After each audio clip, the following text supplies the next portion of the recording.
So last week we touched upon the first noble truth on the dukkha, and I give an more like a overall understanding on the dukkha. So tonight we will look into the more of how we can able to approach the dukkha, especially when we are in the time of meditation. So tonight mostly the talk will be on the mental stress, mental suffering. But before we go into that, I would like to touch upon a bit on the bodily suffering first. Because I have touched upon the bodily suffering in some of the talks, about maybe a month or two ago, I touched upon that, on the bodily suffering. And how we can able to, not to overcome it, how we can able to see them as they really are. Now, just to give a short summary on this bodily suffering. And here, when we look at bodily suffering here, we are not talking about all those illness that you have a long-term problem. Yeah? That one, we need doctors. You don't need me.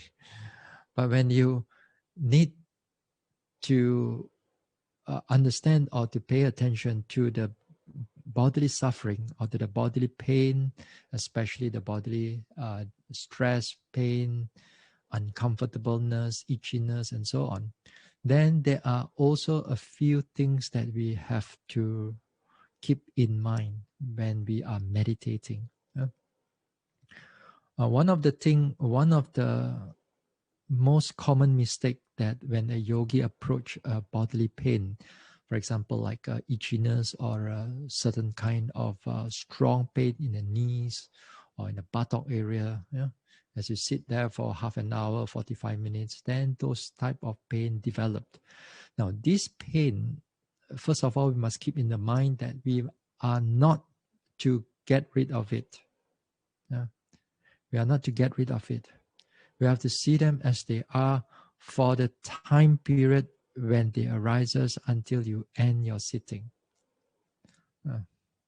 Until you end your sitting for maybe for another half an hour or so, for example.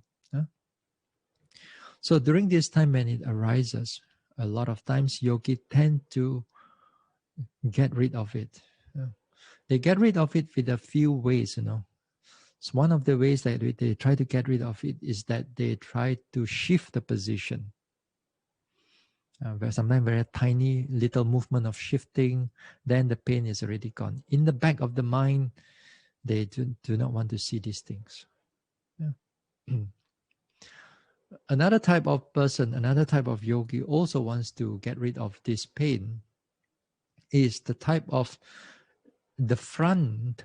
The front is like a knotting.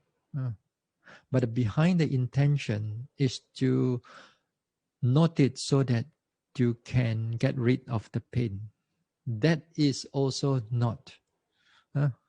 So the first one and the second one is different because the first one is already perhaps the anger is there or the aversion is there, already don't want to see it. But the second one is a bit more cunning. a bit more subtle in a sense, and not cunning. It's a bit more subtle in the sense that in the front there, you try to note the pain. You note this pain, pulling. But behind the mind is that you want the pain to go away. So when you want the pain to go away, you are not fully 100% to pay attention, to see things as they are. Although you try to see it, but you are not doing 100% because the motivation is to get rid of it. So a lot of times yogi tend to do those things. This one also we will talk about it when we come into the different type of craving, because it also have a different form of craving arises when you are connected with this type of pain also. So here the nature of this pain on the bodily part is that we try to see them as they are, meaning that in order for us to see them, we must pay attention to them whenever they arises. not to get rid of it, not to try to push it away. To see them as they are means that you have to pay attention to its characteristic, meaning that when it's getting more, it's getting less, or or a certain type of pain, hard pain, soft pain, warm pain, pulling pain, burning pain. You got to see it's different types of pain, and you got to put your mind there. A natural, of course, in the beginning part of the meditation, it's not easy to just to put the mind there. You put the mind there within 15 seconds or 20 seconds or 30 seconds. You can't even last a minute just putting on the mind on the pain. It's not easy. So your mind needs to be trained up. Your mind needs to be trained up. And one of the factor that needs to be trained up is this mindfulness together, of course, together with the effort. These two factor, when you come with these two factor, then the mind can able to sustain onto the pain. And again, to sustain, again, these two factors arises is because of your walking meditation and your daily activities. That is crucial. So a lot of times when a yogi don't pay attention to their walking meditation that much, then their pain tolerance, their resilience towards the pain, it's very, very thin. So you need a lot of effort and a lot of courage to see them as they are.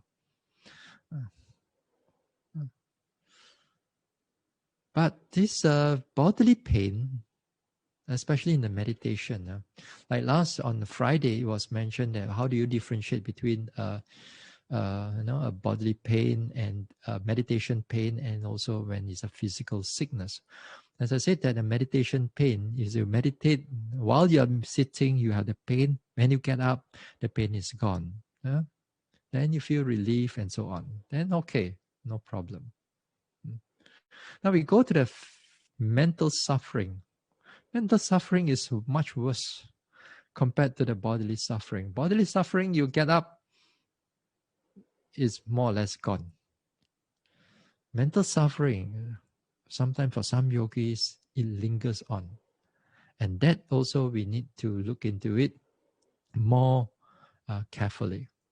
It's the same principle as the dukkha, as I mentioned in the 2 or 3 talks ago, I mentioned that dukkha is to be fully understood. That means the dukkha has to be see them as they really are. So too when it comes into the mental suffering. Now when we say this mental suffering, let me qualify myself. Here the mental suffering here, we acknowledge that of course when we talk about mental suffering, you come with depression or anxiety and hallucinations, schizophrenia, and all those things. This is not I'm trying to cover. Although these are mental suffering, but this is not my area. This is the area for psychiatrists, psychologists, and so on. This is not my area. So sometimes in the retreat time, there are yogis, not to say often, but once in the blue moon, and this type of yogi come in, or sometimes some yogis want to recommend another yogi to come in for a retreat, and that the other yogi it's mentally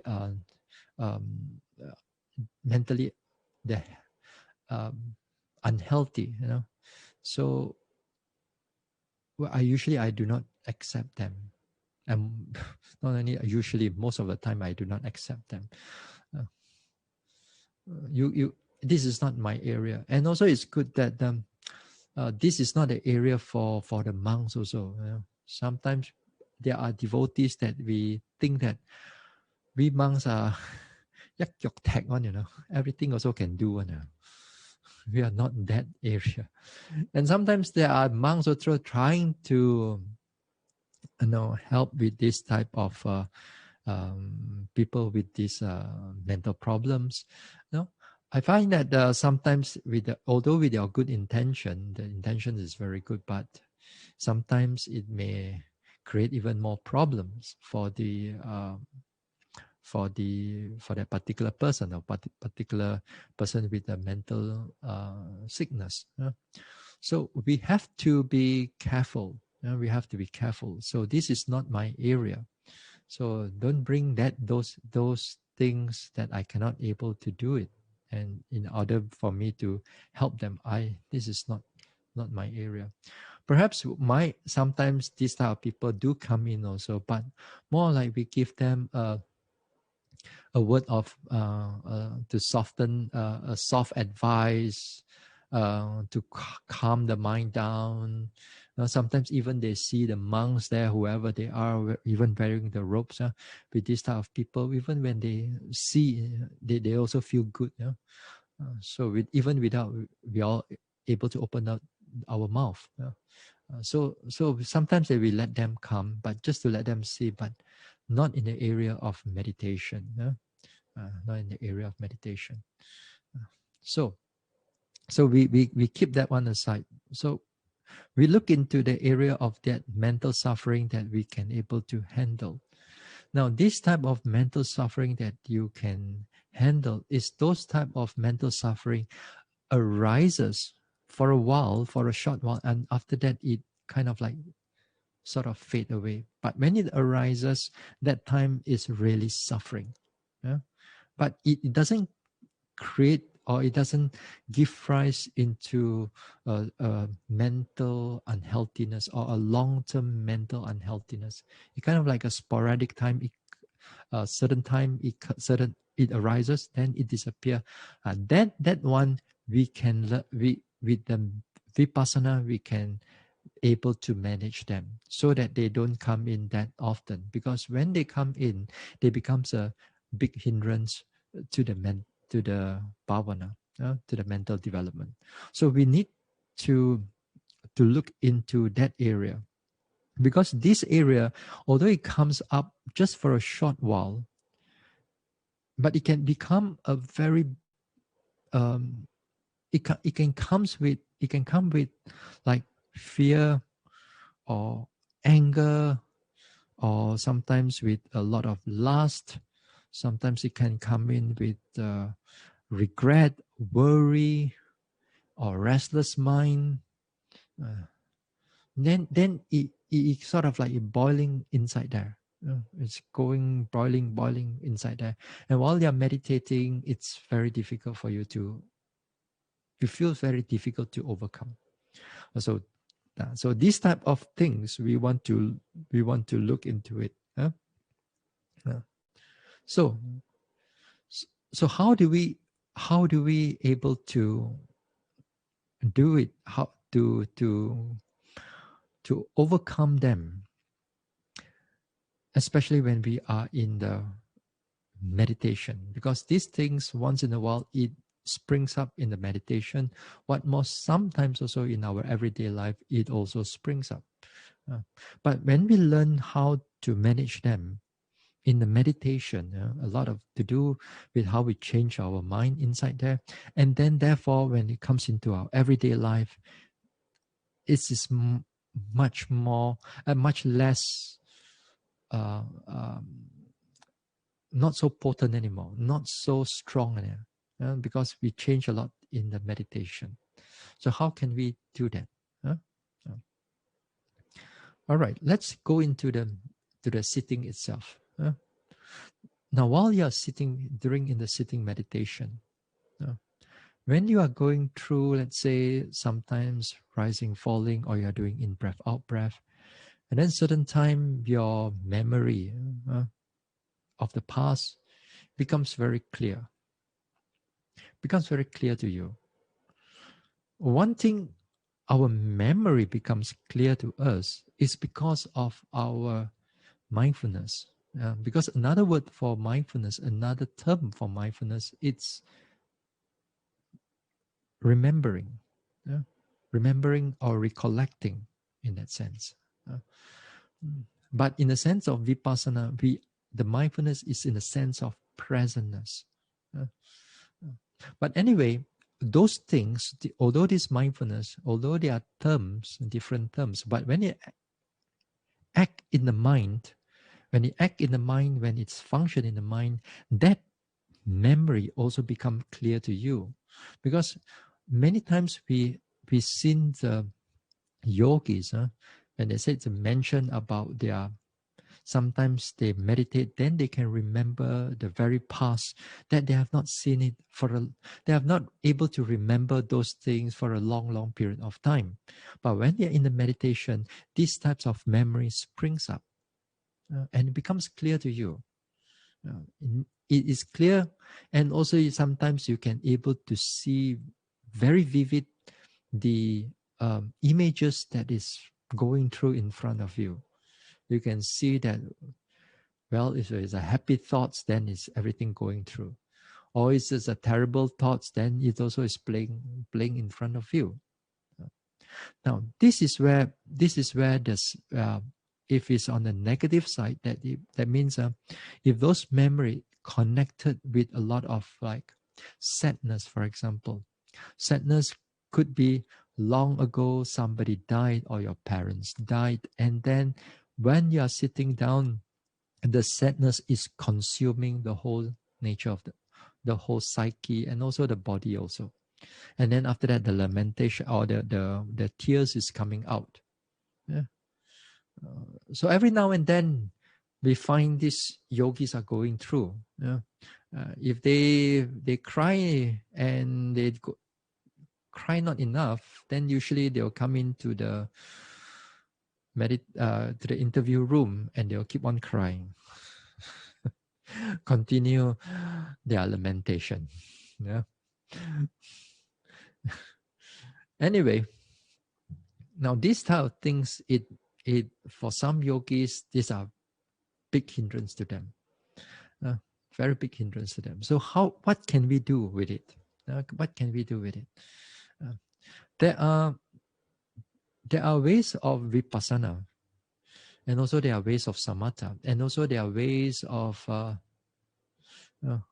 prevention or reflection, that which is they are not in vipassana and they are not in samatha, but more like an everyday life reflections and so on. So we're going to look into that. We're going to look into a vipassana area, and also samatha, and also the other one also, because I think that all these things is very helpful to reduce that dukkha. Because in the mind one is different from the body here. The mind one, because there are defilements involved.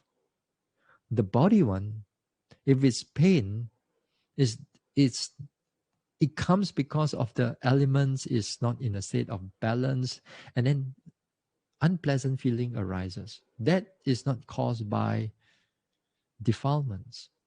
Whereas the mental dukkha one, it caused by defilements.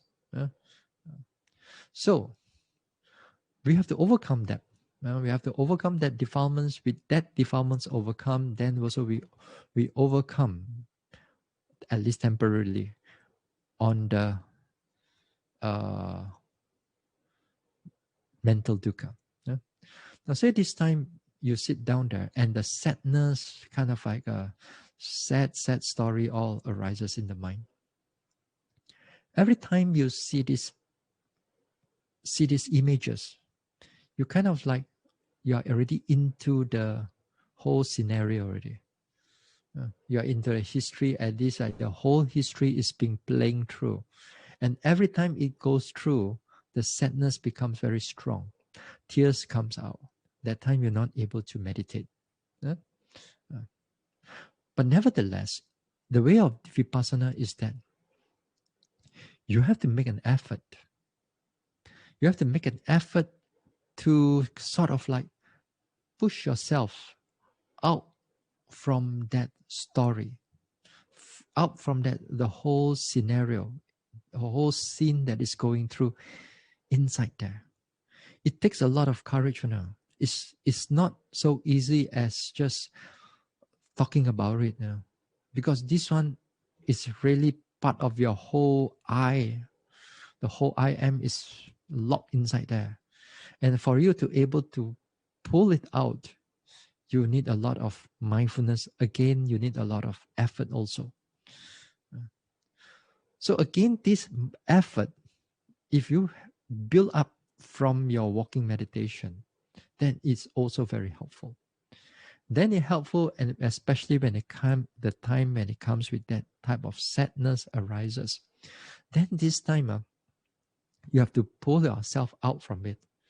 And then you got to keep on noting sadness, sadness, sadness, sadness, or memory, memory, memory, memory, memory, or tears, tears, tears, tears, tears. You have to see them as they are, as it's happening right in the present moment.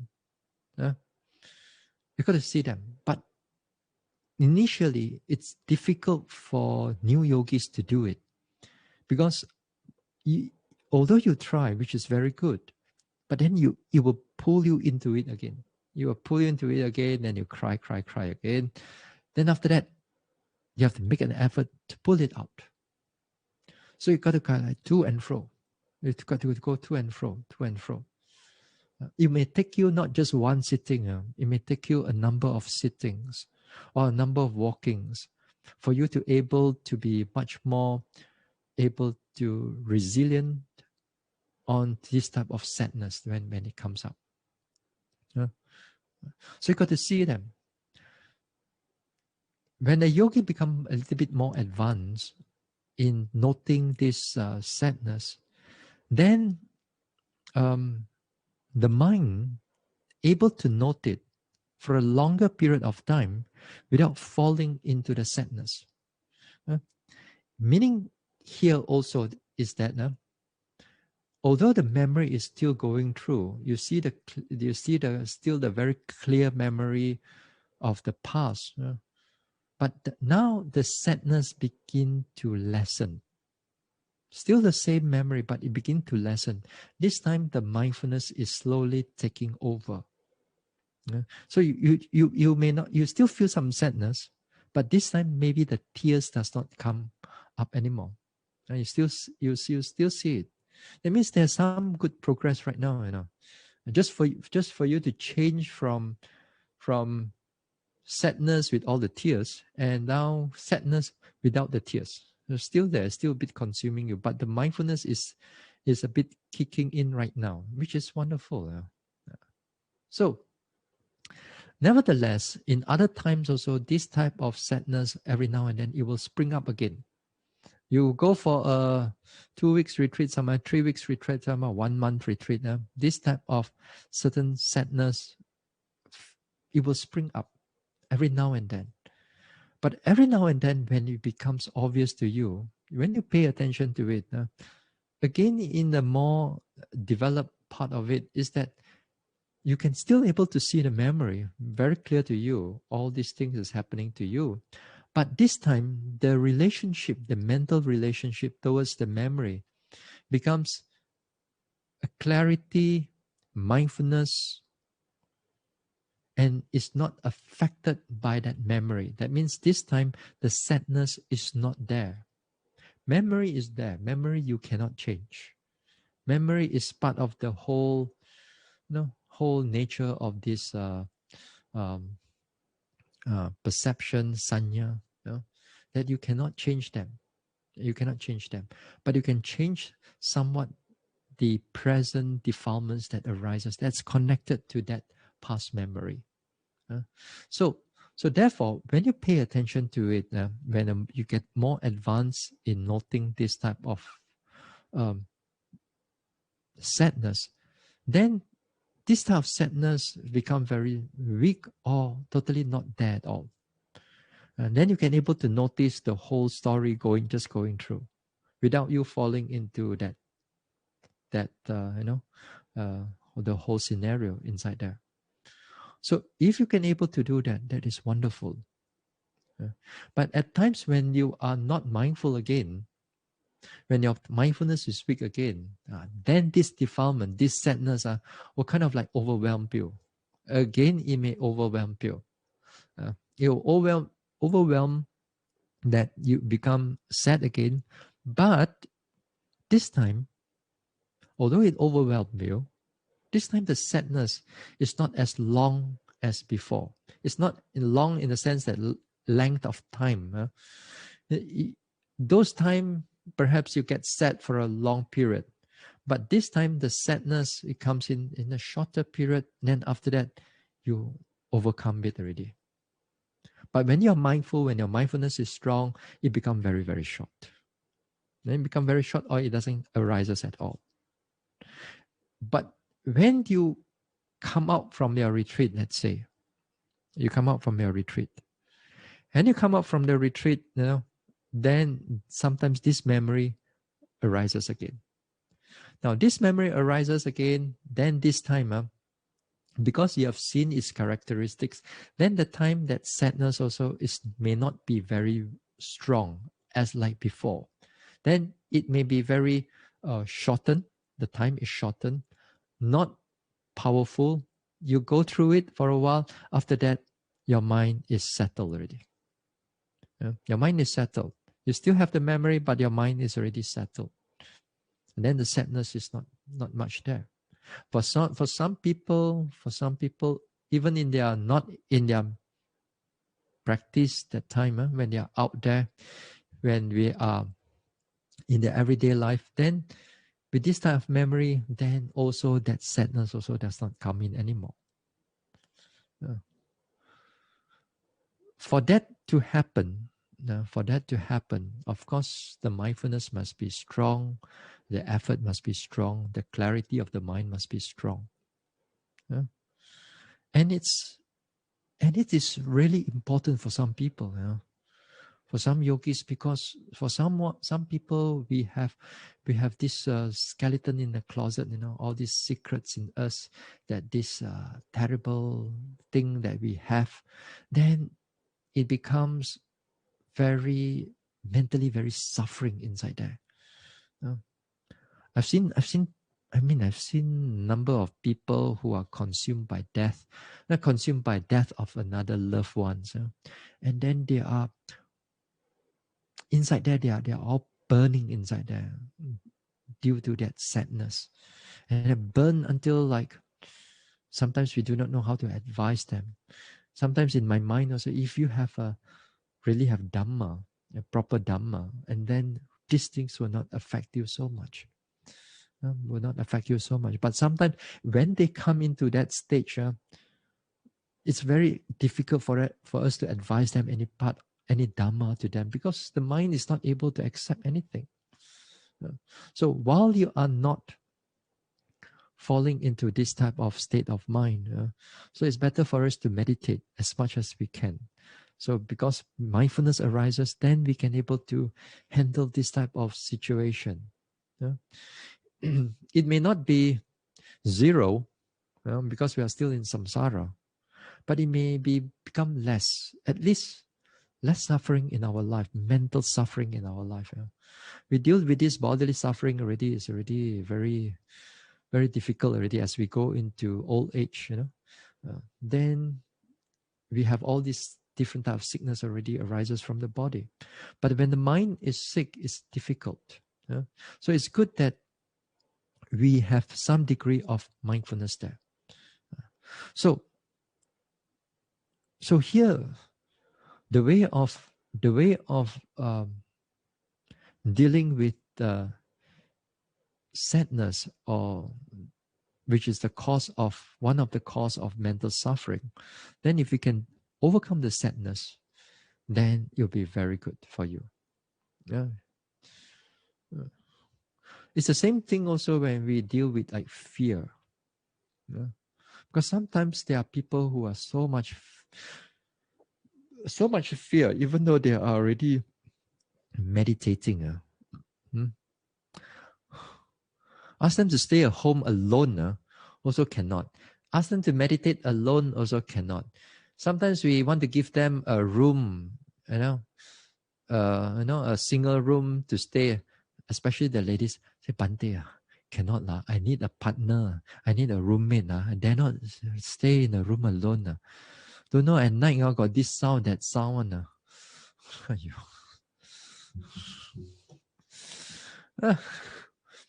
Stay alone also they have fear. Stay with other people also they fear. Or stay with others also sometimes they get angry with other yogis. So sometimes, yogis when they come into a meditation centers, you see, sometimes things may not be so ideal. Sometimes you have to stay in a place alone.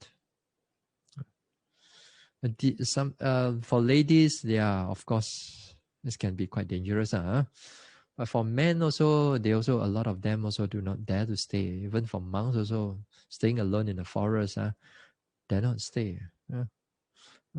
If I stay alone in the forest, I'd be so happy right now. Away from everybody else. Now the fear arises these fear are very real. Although the external things may not be real at all. The mind can exaggerate the whole scenario right now. A little bit of sound arises. They fear that this may be big animals or wild animals, or there may be other people, and so on. Sometimes even in the retreat centers, even they got so many other yogis also around. Then there are some yogis also, there are some sound also at night. They also get fear.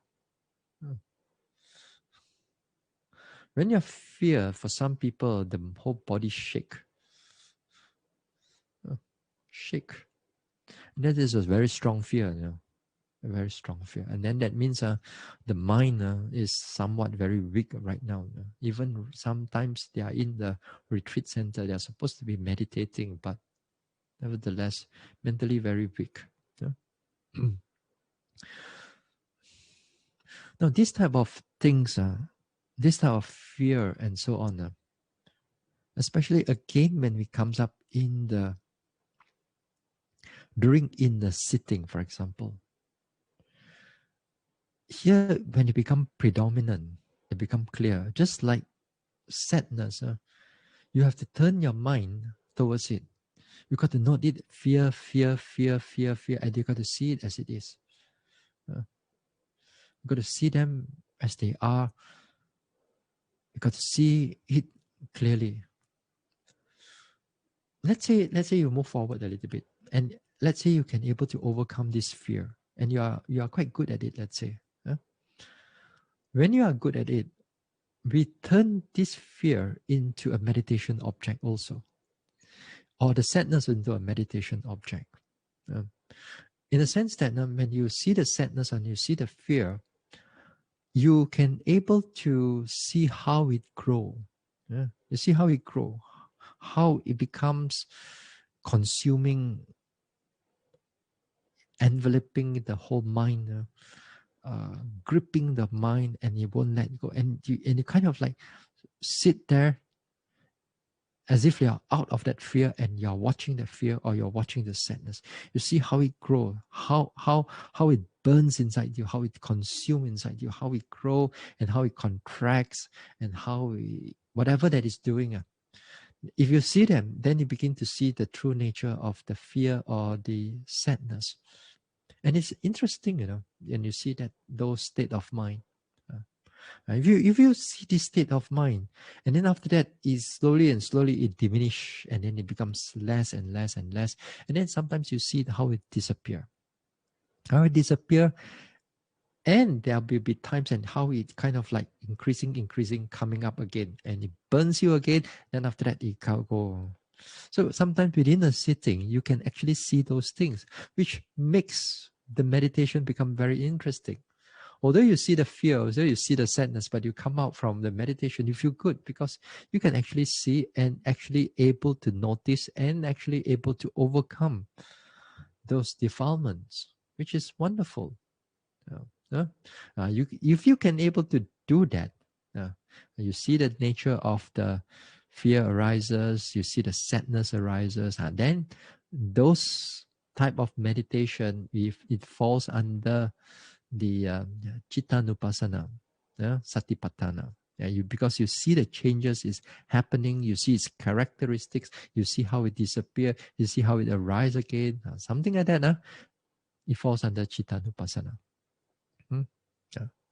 But when it comes into Dhammanupassana, when it comes into Dhammanupassana, connected to this fear and connected to this sadness, then you see them how this fear or how this sadness or how these defilements are related, are connected or related, or how you see the cause and effect, how they cause for another thoughts to arises, how they cause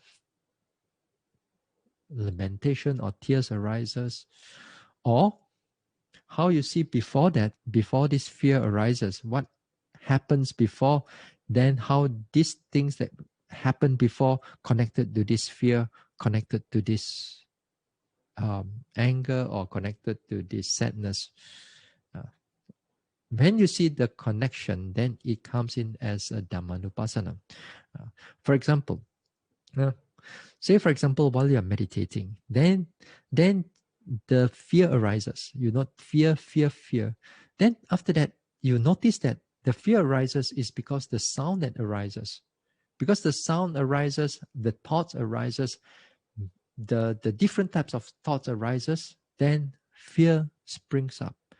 So when you see this type of hearing, thinking, or fear, then if you see this type this way, then it falls under Dhammanupassana, because you see the interrelationship, which is the subject here is the fear, then how the whole thing is connected to it. So you take note of that. Sometimes it shows you in this way. Sometimes it shows you another way. Sometimes it shows you, like, for example, you notice the fear or you notice the sadness.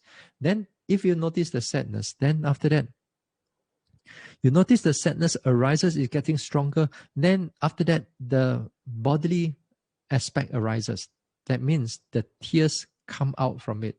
So you sit there, you see your nature of your sadness. Then after that, tears comes out. Tears come out. Sadness, tears, sadness, tears, sadness, tears. And yet, the noting mind is not affected of it by it, by them, in that sense, in the sense that you can see a relationship is happening there. As if like it's not, I am the one who's crying, I am not the one who is in fear right now. It's just fear, and it's just sad. It is just tears that comes out. Sometimes not just dealing with the tears, but also with another different types of thoughts also springs up. So you see relationship from the sadness, it goes into the tears. Tears goes into another form of thinking. Then you see this one, interrelationship. Or sometimes when you get better, then you see a whole range of it. You see the sound arises. You see some sound arises, springs up different types of thoughts, wrong type of thoughts, springs up fear arises, springs up another type of thoughts arises, and then after that, whatever that's coming up. So sometimes you see the whole range of it.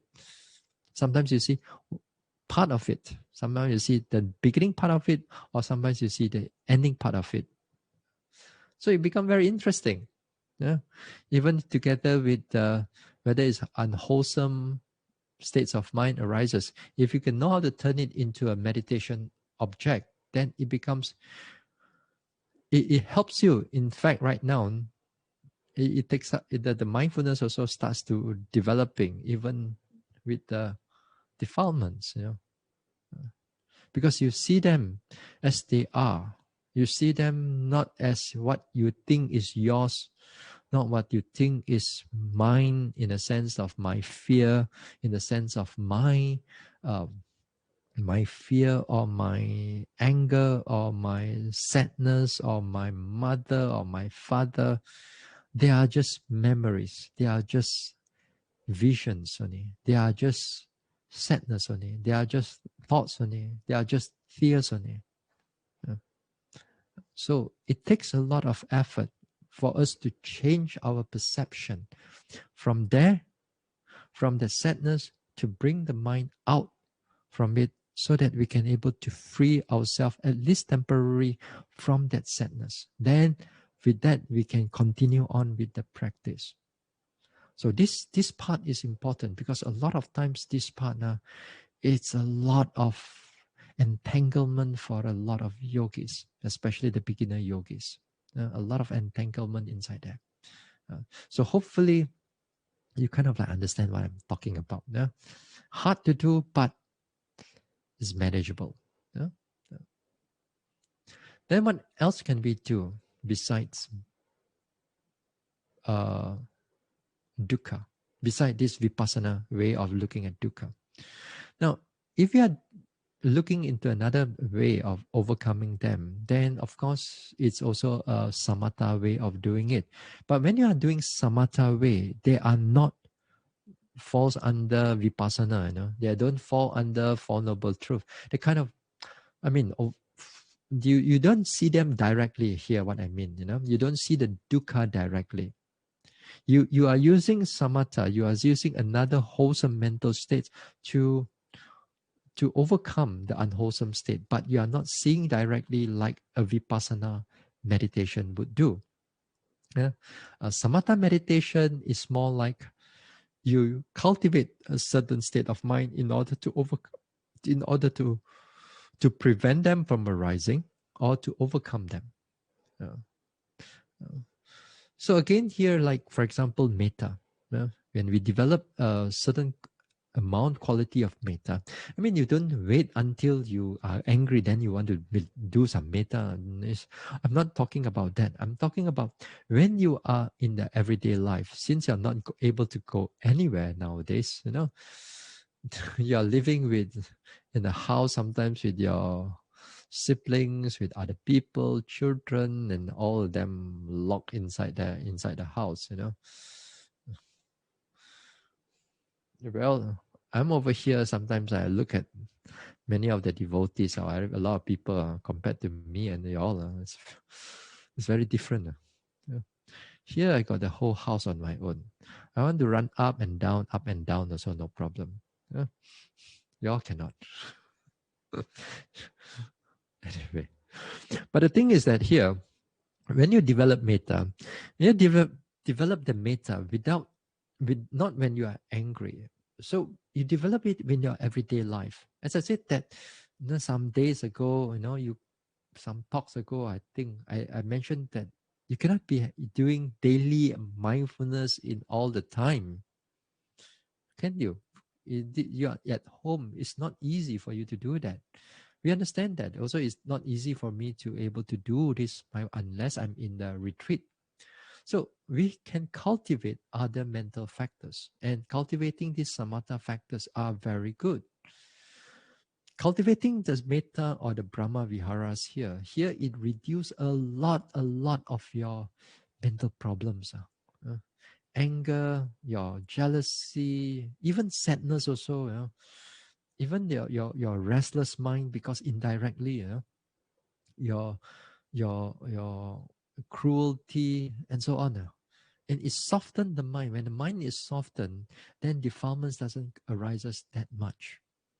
So sometimes you just only need about a few seconds, 30 seconds while you're washing your plates. You don't have to be mindful of washing here. It's perfectly all right. Then here, washing, may all around me be free from harm and danger. May I be free from harm and danger. May I be free. May I be well. May I be happy. Depending on whichever words that you want to use, the most important thing is that it can able to bring that quality of metta, and sort of like mentally, emotionally, you can touch on them. You can caress them mentally with your metta. May all beings here, as if like your mind can able to touch all beings around here, to be free from harm and danger. Then you kind of like touch on them, and then you do it repeatedly again and again throughout the day become very, very helpful. Uh, or you want to cultivate some mudita. And then again here, when you cultivate mudita here, then may all beings here, um, whatever achievement or accomplishment uh, they have, may their accomplishment able to develop. May I be happy for all of them, for all their accomplishments. May I able to rejoice for all their success. Kind of like you open up your mind, you soften the mind. So with this type of mind, if you do it regularly, every day, again and again when we do it, it is wonderful when it comes to your retreat time. You see that when it comes to your meditation time, it really reduces a lot of your mental suffering. This type of restless mind, of fear, and so on. Because the mind is softer. And also in your everyday life, also it becomes so much more better. If I got time, perhaps we're going to dwell into a bit of developing the metta itself or developing the Brahma Vihara. And we're going to, and there are ways how we can able to develop them. I know that too, but we don't have time for these talks. Another day, another day maybe. So again, here, samatha meditation, if you can able to meditate on it or you can able to cultivate in everyday life, it is wonderful. It reduces a lot of your these mental problems, mental hindrances and so on. It's wonderful if you can able to cultivate them. Now, the prevention is another area that we can able to cultivate. Prevention in the sense that when you are facing, let's say, somebody died, your loved one died. If when you're facing your loved one died, and then here is a good time that we reflect. We reflect of their kindness, or we reflect on their goodness. We reflect on their with gratitude and so on.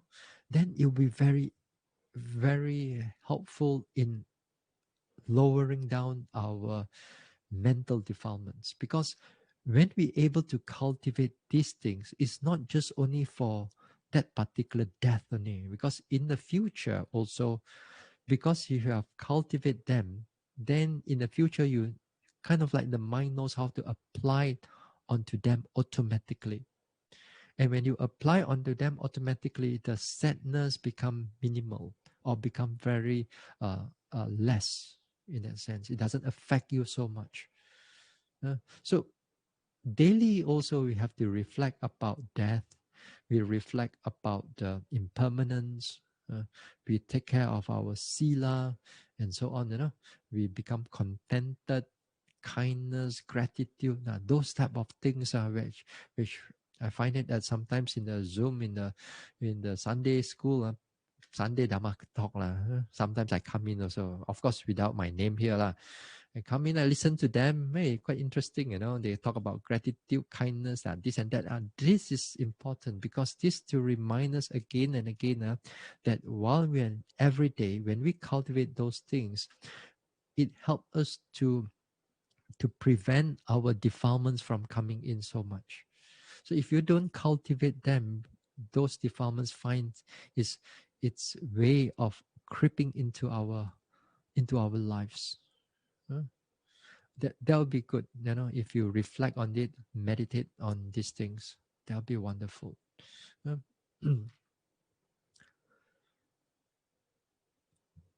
Another part of all right to talk about it also is that, especially when we comes into vipassana again, this time the mental stress that arises,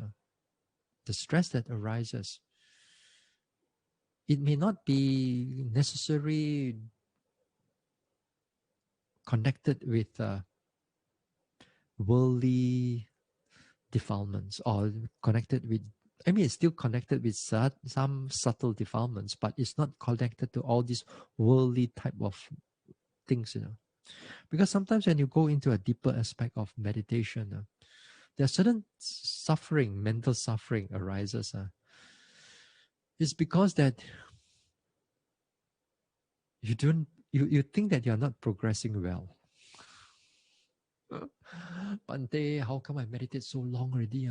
Neither here nor there one, Bhante. Where am I already? Can you please tell me which insight already I'm in, That also is a kind of like a mental dukkha,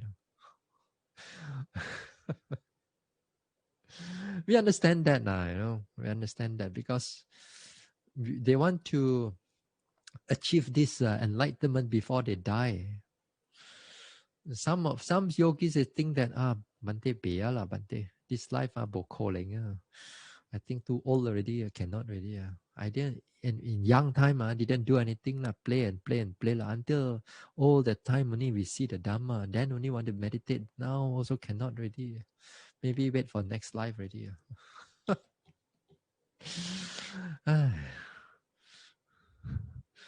Anyway,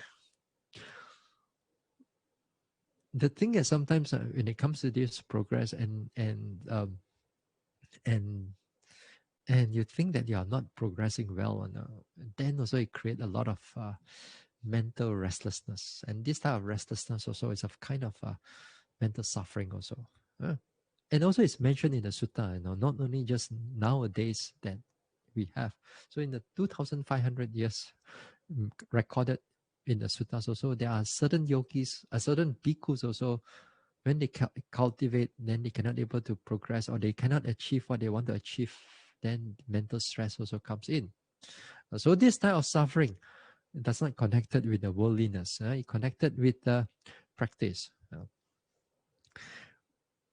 which is in a way that you need teachers to calm them down, and then once they calm them down, then they can able to practice further. You see, this suffering, this dukkha aspect, especially this dukkha partner, they are, in a way, they are all, I mean, if you look at them, they are perception, they are sanya, dukkha sanya. As I said earlier on in the summer, 1 or 2 talks ago, I think 2 talks ago, as I said, that the whole purpose that we cultivate this vipassana meditation is to change our wrong perception into right perception. And to change this from wrong perception into right perception, we use the mindfulness, we use the effort, we use the so on, those mental qualities. And also we use objects also. That means the elements, the 4 elements, the mental states, the 5 aggregates, those things, in order for us to change this perception. Because if we don't change this perception, then the wrong perception that we have, then it will springs up into a wrong citta springs up into a wrong view. So if you have a right perception, when it changes into a right perception, then it springs up into right thoughts. And the right thoughts, and it springs it to right view. So in the vipassana, the changing of the perception goes so much more deeper than what we read from the books or listen into the Dhamma talks. We need to change this internal, very deep, wrong perception in us in order for the defilements to be eradicated. In order for the defilements to be eradicated. Now, in order for us to see the perception of dukkha, the deep perception of dukkha, we need to see anicca first. We need to see anicca. As I said 2 talks ago, I mentioned those things of you are sitting down and then you feel pain and here, pain there, everywhere, pain here. You think you see all the dukkha already. I say it's not yet. You only see partial of the dukkha only, no matter how painful you're going through. You only see partial part of the dukkha. Another part of the dukkha is that you see impermanence. You see impermanence, incessant impermanence. Then it springs out the dukkha, a deeper aspect of the dukkha. And that dukkha is not painful, but very unsatisfactory. There'll be times, for example, just to give you a few examples here and there, that when you go into the deeper aspect of mindfulness or this deeper aspect of vipassana, especially when you come into the area of dukkha, there are several ways of how you look at dukkha, how it is going to how the dukkha is going to show to the yogis. Now, one of the ways that is how it's going to show to the yogis is they call it the knowledge of fear. The knowledge of fear, if I get it right, if I think so, if the words. That is one of the insight that a yogi have to go through, in the sense that during this time, a yogi go through, it sees that even with the in-breath, out-breath that he pays attention to, or the rising, falling, or any object that pays attention to, he may see that things are changing. Things are arising, passing away, changing, and so on. But the more it change, the more unsatisfactory it becomes. The more very sian, you get very, very difficult. Previously, while you are taking in breath, out breath, you feel so nice. Once you get able to notice the rising and falling, you feel good. You can notice your sensation, you feel good. You don't feel any stress, anything. All you need to do is just pay attention to them. So at that time, you haven't seen the nature of the dukkha that arises from these objects. But in the later development, the dukkha that arises with this object, you see it changing. And when you see it changing, you feel so stressful. Sometimes for some yogis is that, for example, there are people who mention that their stomach is like, like when you rinse your laundry, hands, you use a hand wash, and then your towel, for example, and then you want to squeeze the water out, you turn and turn and turn. Here is that the stomach also something like that. It's like a turn and turn and turn. You can note nothing already. You note some more, you turn some more, as if like you're gonna squeeze every of your intestine, everything inside there. And then while you sit there, you feel so painful.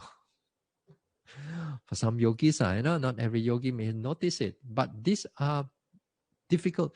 And then the moment they stop the whole meditation, everything goes back to normal. Everything just go back to just in breath, out breath, rising, falling, everything, and you don't see it at all. And then after that, the moment you pulls the concentration in, you pulls the mindfulness in, and then you put your whole attention there, then it shows you again all the changes, and then it shows you all the difficulty. And it keep on changing and changing. For some yogis, you notice that that as if like there's no place for you to hang on. Like in the past, in your meditation, you notice the in-breath, out-breath, very, very wonderful. You hang on to it. Rising, falling, you feel very wonderful. You hang on to it. You feel that your other sensation, you just hang on to it. You feel good. And you're just there. But in the deeper level, that some yogis experience this, that they see all this changing, and then as if like there's nothing for them to hold on anymore, because things are keep on changing, as if like keep on falling. They keep on falling, or there's no platform for you to stand on, as if your mind is keep on dropping and dropping, but you're still nothing actually. It just feel unpleasant, very unsatisfactory. That is also another aspect of dukkha. It's also another aspect of dukkha, but it does not come as pain here, pain there. It comes as more like impermanence, oppressing in a sense, kind of like oppressing impermanence in a sense. So as you develop, you see a different aspect of dukkha, how the dukkha arises in us. And then if you go into further deeper, then you show you more different types of dukkha. So dukkha is kind of like it's a very, interesting topic to look into. Unless some people think that we all just talk about dukkha, nothing but dukkha. In reality, it's true. Nothing is this one. Everything is dukkha only. Actually, finally, but people don't want to hear that. Anyway, this is some of the things we talk about the different aspect of dukkha, how we can able to overcome certain mental dukkha, and hopefully those things can be very helpful to you. And then in the times to come, hopefully we can overcome this type of mental dukkha, and it does not become a hindrance to our practice. And hopefully our practice become more smoother. All right. So we stop here for tonight. Okay.